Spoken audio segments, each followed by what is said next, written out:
Assalamualaikum warahmatullahi wabarakatuh. Alhamdulillah wa syukrulillah, salatan wa salaman ala rasulillah wa ba'd.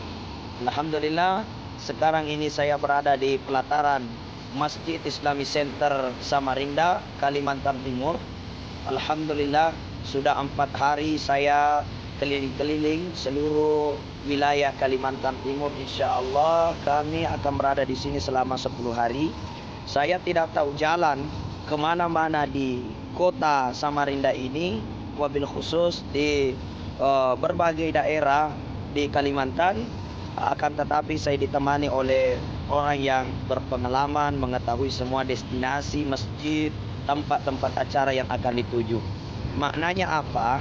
Menuju ke surga saja kita tidak tahu alamat dan jalan-jalannya, kecuali kita ada juru yang akan mengantar kita, yaitu Rasulullah sallallahu alaihi wasallam. Man ahabbani kana ma'i fil jannah. Siapa yang mencintai Rasulullah, kata Nabi, maka dia bersama dengan Nabi sallallahu alaihi wasallam masuk ke dalam surga. Maknanya apa?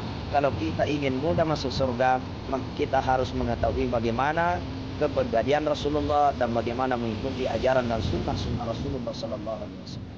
Mungkin ini yang sampai saya sampaikan.